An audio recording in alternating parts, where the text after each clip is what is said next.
This morning, with distributions of the COVID-19 vaccine beginning in Ohio, the ACLU of Ohio is asking Governor DeWine to prioritize people who are currently incarcerated. People living in other congregate settings like nursing homes have priority in DeWine's plan. First News reporter Simone Blair joins us live from Elkton with reaction from jail officials. Simone. Good morning, Brandon. Yes, I'm live here in Columbiana County in Elkton, right near the Elkton Federal Prison. The ACLU of Ohio is saying that incarcerated people have the same difficulties social distancing and staying safe from the virus as people in other congregate settings. But while people living and working in nursing homes or other places like that will get priority for the vaccine, there's no word from the Ohio Department of Health yet on terms of people who are incarcerated or who work in prisons. I spoke with the union president here who represents corrections officers about what they saw during the height of the pandemic surge at Elkton and what they're hearing about the vaccine.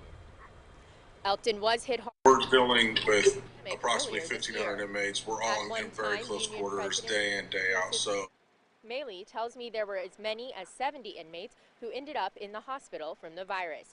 He says social distancing and other precautions are difficult inside the prison.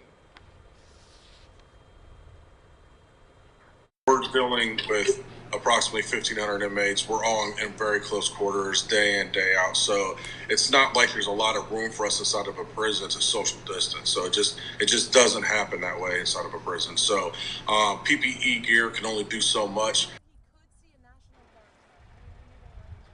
Maley explains that the worst part of the pandemic at Elkton happened from March to June, but he still hopes members of the staff will get the vaccine to protect themselves.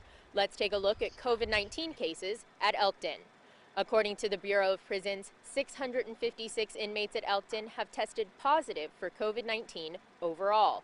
Altogether, almost 1,500 inmates have taken tests for the virus. Information on current active cases also has details on staff.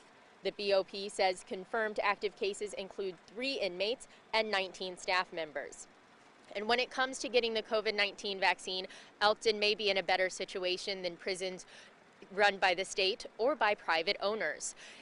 According to the Associated Press, staff at federal prisons will get priority when it comes to getting the vaccine. But we haven't received any word on whether that will happen for staff in Ohio prisons. Yes, Simone, we saw the Elkton numbers there, but do you have the details on the number of people that are testing positive in Ohio overall in prisons? Yes, definitely. So the latest data from the Ohio Department of Rehabilitation and Correction, it says that over 8,000 inmates in Ohio state facilities have tested positive since April. The state reports that 109 inmates were confirmed to have died from COVID-19, and 9 incarcerated people probably had COVID-19 related deaths. The DRC says over 3,000 staff members have reported testing positive for COVID-19, and they say that 7 staff members have died from COVID-19 related illnesses.